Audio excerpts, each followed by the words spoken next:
Good morning everyone. I welcome you all to my today's lecture which is on the topic geographical discoveries, nature and significance, Pramukh Bhugolic Khoje. I am Dr. Anupama, Assistant Professor, Department of History, Veer Kunwar Singh University, Ara, Bihar.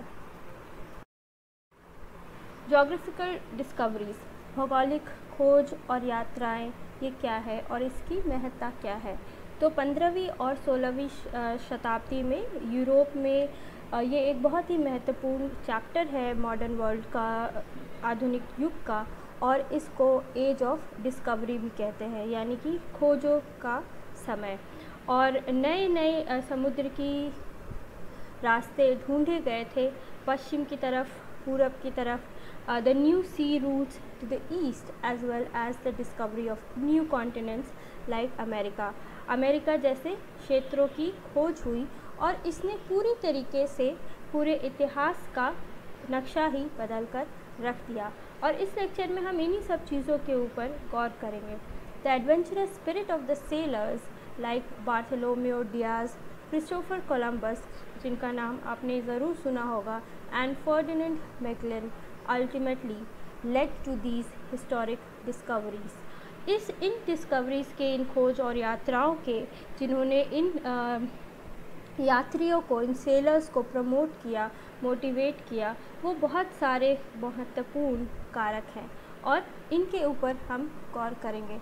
और सबसे पहले जो दो प्रमुख क्षेत्र थे जिन्होंने discoveries को अंडरटेक किया, जिन्होंने डिस्कवरीज़ की शुरुआत की, वो है स्पेनिश और पोर्चुगीज़ एम्पायर, जिनको कि हम आइबेरियन पेनिनसुला भी कहते हैं। The first major impetus towards colonisation in Africa, Asia and America came from the Iberian Peninsula, which had promoted the most significant of the voyages of discovery in the 15th and 16th century.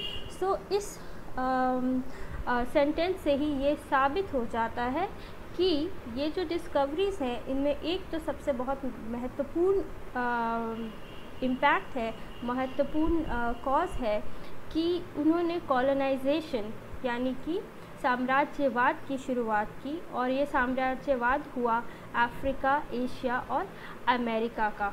और इस साम्राज्यवाद की शुरुआत इसी particular समय पे 15वीं और 16वीं शताब्दी के दौरान हुई थी।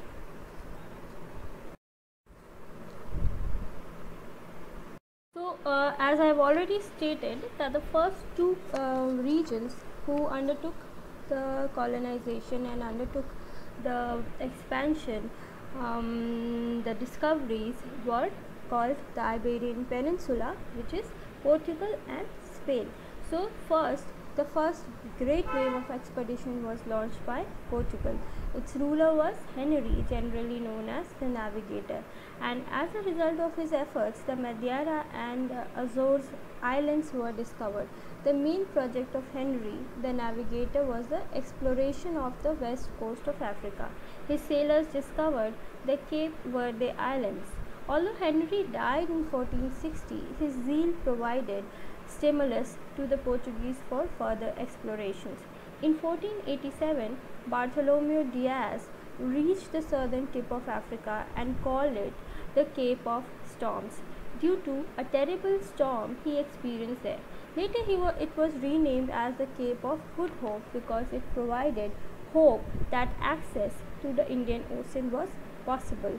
Vasco da Gama successfully used this route and reached India in 1948. Vasco da Gama's discovery of a new sea route to India was the most significant event in the history of Europe and Asia. Now the question comes that what was the motive for these explorations and imperialism? और साम्राज्यवाद के क्या कारण थे, इसको जानने के लिए सबसे पहली बात तो है कि एक क्या आइडियोलॉजी है इन सारे रीजन्स की। दूसरा जाहिर सी तौर पे है वेल्थ, किस इंडिया या बाकी अफ्रीका या अमेरिका, ये सारे क्षेत्र जो थे वो अभी तक अनडिस्कवर्ड थे, but they had lot of resources which lay at the hand of Portugal and Spain. और इस कॉन्क्वेस्टाडोर्स जो कि खोज यात्री थे बार्थोलोमे डियाज, जिन्होंने केप ऑफ गुड होप को रीनेम किया था, केप ऑफ गुड होप को ढूंढा था, उनके शब्दों से ही जाहिर हो जाता है। वो जब मेक्सिको पहुँचे 1519 में, उन्होंने कहा, and I am quoting it, we came here to serve God and also to get rich. So इससे जाहिर होता है कि दो प्रकार के कारक थे, एक तो धर्म का प्रचार प्रसार करना और दूसरा वेल्थ को एक्यूमुलेट करना, यानी कि धन की प्राप्ति। ये दोनों ही बहुत महत्वपूर्ण कारक है जो कि अर्ली भौगोलिक खोजों का नेचर भी माने जा सकते हैं, यानी कि उनका प्रारूप जो है वो भी माने जा सकते हैं।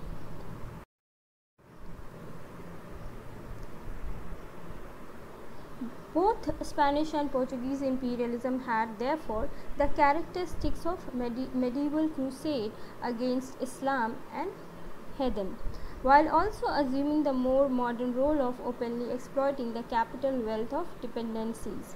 These positions bordered on the three major oceans.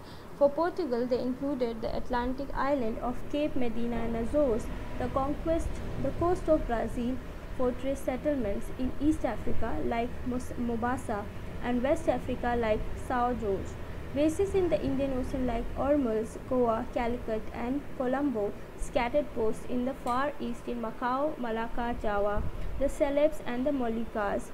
Spain's possessions, rather more compact, included the Canaries, most of the West Indian islands, the whole of Central America, and substantial area of South America, and almost as an afterthought of Philippines.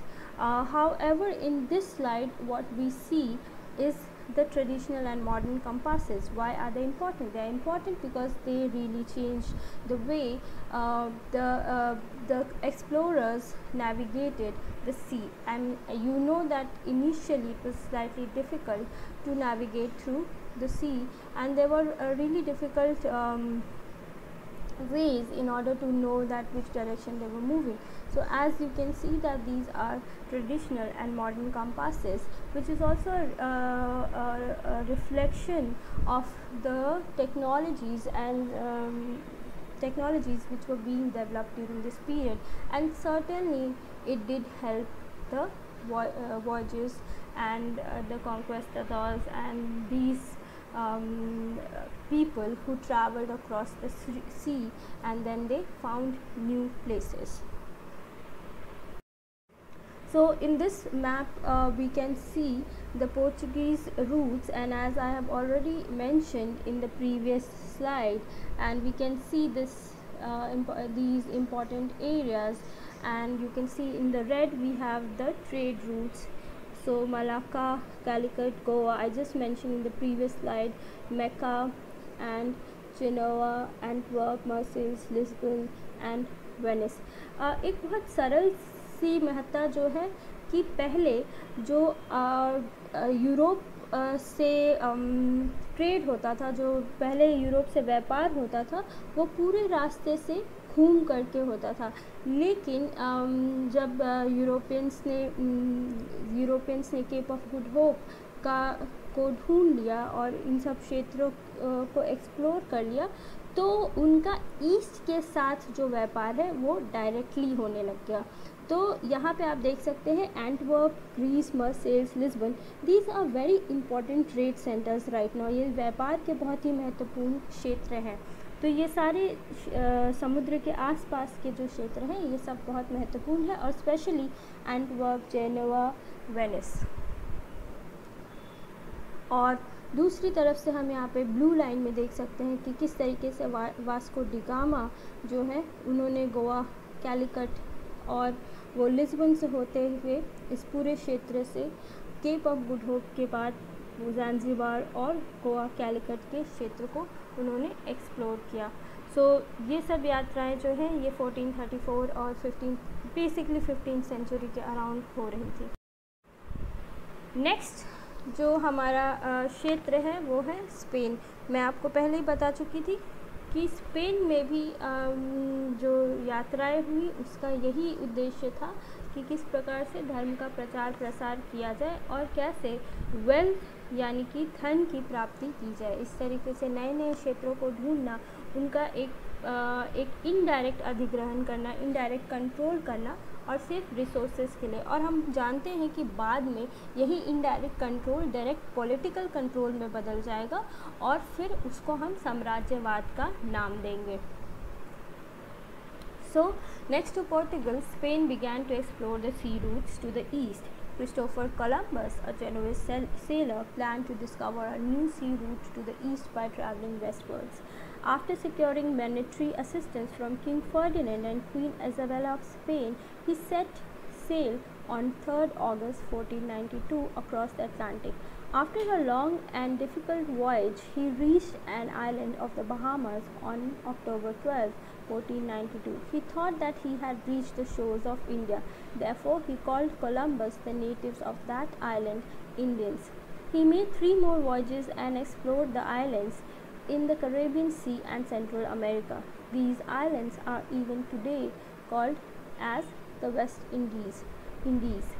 Later in 1501, Amerigo Vespucci and sorry for my pronunciation, an Italian navigator, with the support of the King of Spain, explored the areas of South America. He came to the conclusion that what Columbus discovered was not India but a new world. Therefore, the new continent was named as America. However, Columbus is considered as the discoverer of. And in 1493, Pope Alexander VI issued a bull in order to prevent any dispute between Spain and Portugal in exploring new sea routes and new lands. ये दोनों ही जो क्षेत्र हैं Spain और Portugal, ये constantly competition में थे क्योंकि इन दोनों ने ही शुरुआत की थी इम्पीरियलिज्म की। और एक समय के बाद जब वो न्यू इंटीरियर रास्तों को पार करने लग गए, जब वो ढूंढने लग गए, तो उनके लिए बहुत आसान हो गया कि वो उसको कंट्रोल कर सकते थे और इसीलिए उनके बीच में कांस्टेंट कंपटीशन था। It's popularly called that the paper bull. According to it, an imaginary line was drawn dividing the globe into east and west. Spain was given the right to possess the lands of the west and Portugal on the east of the Pope's line. Thus, Spain could not use sea routes through the Cape of Good Hope to reach the East Indies. Therefore, Spain planned to reach the east by sailing westwards. On August 10, 1519, Ferdinand Magellan had sailed with 5 Spanish ships, namely Trinidad, San Antonio, Concepcion, Victoria, Santiago, from the port of Sevilla. The fleet of Magellan crossed an arduous 373-mile-long passage on the southern end of the South America. Therefore, he named it Pacific Ocean. And then finally, we know that the Cape of Good Hope was he reached Cape of Good Hope on September 9, 1522, and it was the first voyage. ये सबसे पहली खोज यात्रा थी जो कि cap of Good hope के around हुई ऑन सितंबर 9, 1522 में।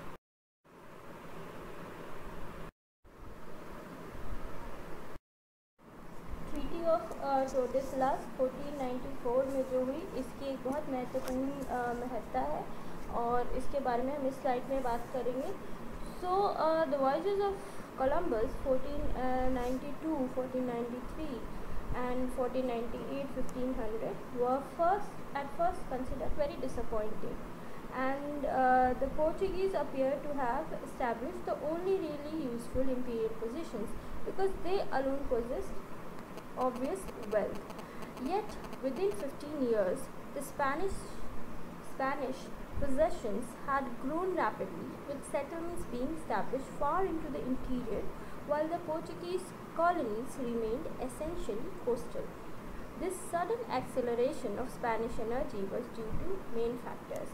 So, हुआ ये कि स्पेन और पोर्चुगीज ने जब एक्सप्लोरेशन शुरू किए या जगहों की खोज शुरू की ताकि वो उसके इमेंस वेल्थ को टैप कर सके, ले सके, उसके ऊपर कंट्रोल हासिल कर सके। तो हम ये देखते हैं कि जो कोलंबस की जो यात्राएं हैं वो शुरू में डिसअपॉइंटिंग रही, बहुत ज़्यादा वो नहीं कुछ इस्टेब्लिश कर पाए, लेकिन 50 सालों की अवधि में ही स्पेनिश पोजेशंस जो है, स्पेनिश जो छोटी छोटी टुकड़ियाँ, जो छोटे छोटे इंटीरियर रास्ते उन्होंने ढूंढे और जहाँ पे उन्होंने कंट्रोल इस्टेब्लिश किया, जिसके रिसोर्सेज को उन्होंने अपने इस्तेमाल के लिए अपने लिए इस्तेमाल किया। तो वो इसलिए भी हुआ क्योंकि पोर्चुगीज़ कॉलोनीज़ जो है वो तटों के आसपास ही सीमित रही। फॉर एग्ज़ाम्पल हम कैलिकट, गोवा, इंडिया में इन सब क्षेत्रों के बारे में जानते हैं जहाँ पे पोर्चुगीज़ ने अपने कॉलोनीज़ को इस्टेब्लिश किया। तो पोर्चुगीज़ जो है वो सिर्फ एक्सटीरियर कोस्टल एरियाज तक ही सीमित रहा, परंतु स्पेनिश जो कॉन्क्वेस्टाडोर्स थे वो उन्होंने बहुत सारे ख़तरनाक रास्तों को, बहुत सारे जगहों को कि इंटीरियर्स को वो पेनिट्रेट करने में सफल रहे, बहुत इंटीरियर तक वो जाने में सफल रहे। और इसमें ट्रीटी ऑफ टोर्डेसिलास जो है 1494 जो कि स्पेन में पास हुआ था। अभी हमने पिछले स्लाइड में भी बात की थी इमेजिनरी लाइन के बारे में, जिसमें ईस्ट और वेस्ट में स्पेन और पोर्चुगल के एम्पायर्स को बांट दिया था, कॉलोनीज़ को बांट दिया था, स्पेन और पोर्चुगल एम्पायर की कॉलोनीज़ को अलग अलग। तो first स्पेनियर्ड्स that their main source of wealth was in the interior of the spheres of influence allowed to them by the Treaty of Tordesillas 1494, and they were therefore forced to focus their attention beyond the coastal areas and offshore islands. The Treaty of Tordesillas on June 7, 1494 divided the newly discovered lands outside Europe between the Portuguese Empire and Spanish Empire along a meridian 370 leagues west of the Cape Verde island of the west coast of Africa.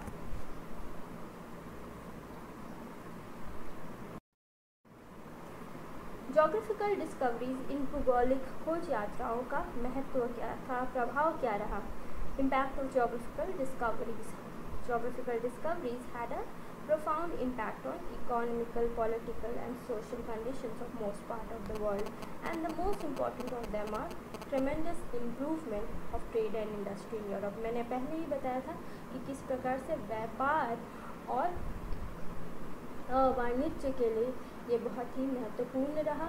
इसमें व्यापार जो है वो सिर्फ Turkey और Antwerp के क्षेत्र में नहीं सीमित रहा, परंतु इस बहुत ही एक लंबा रीच हो गया जो कि डिस्कवरीज की वजह से हुआ। और जैसे जैसे ट्रेड बढ़ता गया, लार्ज स्केल में बढ़ता गया, तो जॉइंट स्टॉक कंपनीज जो है, बैंकिंग एंटरप्राइजेज जो है वो एमर्ज हुई। हुंडिया देती थी, जो लोन्स देती थी। यूरोपियन कंपनी ने अपने अपने ट्रेड सेंटर्स एशिया, अफ्रीका और लैटिन अमेरिका में इस्टेब्लिश किए। इसके बारे में हम ऑलरेडी जानते हैं। ईस्ट इंडिया कंपनी इंडिया में एक बहुत ही महत्वपूर्ण ट्रेड सेंटर मतलब ट्रेड कंपनी थी। वो ट्रेडिंग कंपनी ने धीरे धीरे पॉलिटिकल पावर को कंट्रोल करना शुरू किया। मैंने पहले बताया था कि पहले जो कंट्रोल था वो आपका इनडायरेक्ट कंट्रोल था, वो सिर्फ ट्रेड के लिए था, वो सिर्फ व्यापार के लिए था। लेकिन धीरे धीरे जब यूरोपियंस ने ये जाना कि अगर वो मैक्सिमम रिसोर्सेज को टैप करना चाहते हैं, अगर वो अपने फ़ायदे के लिए काम करना चाहते हैं, तो उन्होंने धीरे धीरे पॉलिटिकल पावर यानी कि राजनीतिक शक्ति को भी एक तरीके से उसके ऊपर आधिपत्य किया। And they established their rule in respective regions, and this led to colonialism and imperialism. So साम्राज्यवाद की एक प्रकार से शुरुआत हुई। Capitalism had grown in Europe along with the policy of mercantilism. तो पूंजीवाद भी इसकी वजह से उसकी शुरुआत हुई। हम देखते हैं कि जो पहले का सिस्टम था फ्यूडलिज्म का, एक लेक्चर मैं ऑलरेडी दे चुकी हूँ। तो फ्यूडलिज्म के बाद धीरे धीरे जब नए शहर बसने लग गए, ट्रेड बहुत ज़्यादा होने लग गया, तो उसने कैपिटलिज्म को भी बूस्ट किया। पूंजीवाद का एक नया समय आया, नया मोड ऑफ प्रोडक्शन आया। And as a result the colonies were exploited. The mad rush for new colonies led to mutual rivalries among European powers and ultimately resulted in wars.